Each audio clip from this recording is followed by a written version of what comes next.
James Gunn's DCU and the Snyderverse are not the same. The first clear indication of this is how the DCU is approaching Superman compared to the Snyderverse. And I must mention that the reason I'm saying Snyderverse instead of DCEU is because I am comparing James Gunn's DCU to just Zack Snyder's interpretation of the DC universe, meaning just Man of Steel, Batman v Superman, Zack Snyder's Justice League, and his planned direction for those characters in the cancelled Justice League Part 2 and 3. I might also mention the cancelled Ben Affleck Batman movie later in the video. But any other movie that was in the DCEU that I did not just mention will not be in this video at all. Now, let's get it. Although James Gunn's Superman has not been released yet, there are already factual signs and evidence that we can look at that show a clear difference in his interpretation of Superman compared to Zack Snyder's. See, in the Snyderverse Superman, he struggles to connect his Kryptonian heritage with his human upbringing. And we have this emphasis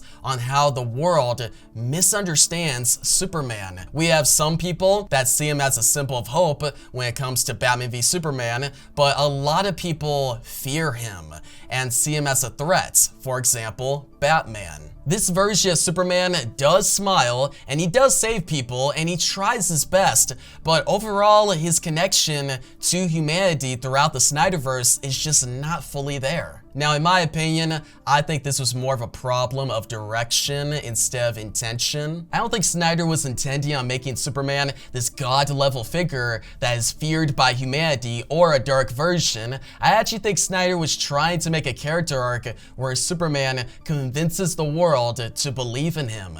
Believe that he is a symbol of hope in these dark times. But what happened is that this version of Superman became a symbol of hope and fear, and both of those ideals clash, making it very confusing and not really the Superman that we all know. Shifting over to James Gunn has said that his Superman is not dealing with hope and optimism in light times, but he's dealing with hope and optimism in very difficult times, hard times, dark times. This Superman will not be pushed into the core problem, but rather a separate hero that is fighting for the oppressed, saving the innocent, and really being that symbol of hope. Another big difference between Snyder's Superman and Gunn's Superman is that Snyder started Superman as beginning stages at the origin, a state where Superman was not very competent yet.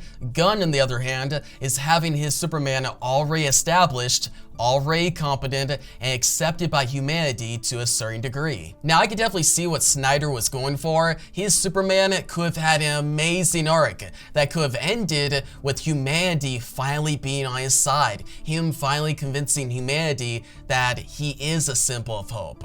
But unfortunately, we never got to the end of the story. We never got to the end of Snyder's vision, so the arc was uncompleted. The character arc that could have been amazing began in Man of Steel, establishing a divide that humanity has when it comes to their outlook on Superman. And then in Batman v Superman, Superman was pushed further away from humanity. Now, going to the Snyder Cut, he returned in epic fashion, but we never got a scene that actually had him tell the world his intentions, clear the air on his struggle. We may have eventually gotten that in Man of Steel 2, Justice League Part 2 and 3, if the story finished, but at the same time, if it was going to take that long for humanity to finally have a full connection to the Man of Steel, then at that point, this version of Superman is very different from the one that we really know, and vastly different from the one that will be seen in James Gunn's Superman. One big difference between James Gunn's Superman and Snyder's Superman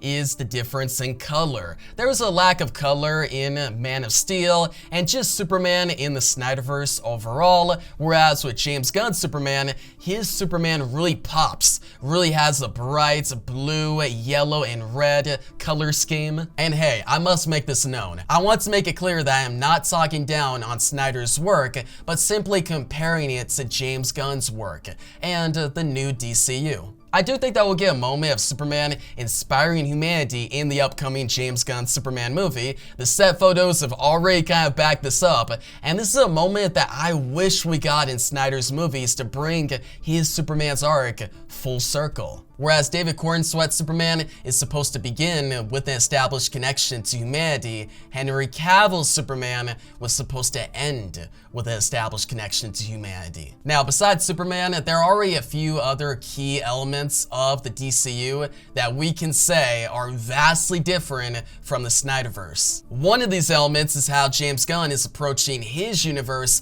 compared to Snyder's original approach. Before the DCU was even in full swing, Snyder's original plan was to have a 5-movie story. This 5-movie story was going to be Man of Steel, Batman v Superman, Justice League Part 2, and maybe Part 3. Part 3 could have been named Flashpoint or something entirely different. Now, James Gunn, on the other hand, is aiming to create a universe that is like Star Wars, where there are different times, different places, different things. He'll be focusing on individual stories within a larger, interconnected universe. This allows the DCU to make movies like Clayface, Sergeant Rock, Supergirl, and other projects that may not have a huge core impact on the future of the universe. This allows for different tones and a very different experience when this DC universe ultimately collides in a big event movie. The DCU is a universe that'll have many films set in stone before its big event movie, whereas the Snyderverse was just planning to make 5 movies. That's it. I must say, Zack Snyder trying to make a sprawling epic story in the DC universe within 5 movies is very ambitious, and I commend him for trying. But I'm also really excited to see James Gunn take his time and world build this universe to a point that feels gradual and not rushed. Now, I've mentioned Superman and the main universe directions for both the DCU and the Snyderverse, and when it comes to other heroes, there are not enough facts about the DCU to really compare yet. Snyder was planning on using the Green Lanterns fully in Justice League Part 2. James Gunn is also using the Lanterns. Wonder Woman is in both universes, but there's not enough info on the DCU's Wonder Woman to compare yet. Same for Aquaman and Flash. But for Batman, there is enough. The last difference I'll cover in this video is how the DCU's Batman will differ from the one in the Snyderverse. In the Snyderverse, Ben Affleck's Batman lost his Robin, who was confirmed by Snyder to be Dick Grayson. In the canceled Ben Affleck Batman movie, the Caped Crusader would have went up against Deathstroke, who had also lost his son. Deathstroke would be out for revenge, and he would make Batman's life a living hell. It already was, to be honest, but Deathstroke, he would make it a lot worse. He would break out all the villains of Arkham Asylum, similar to the way Bane did in Dark Knight Rises and Nightfall. He would also kill those close to Batman, including Alfred.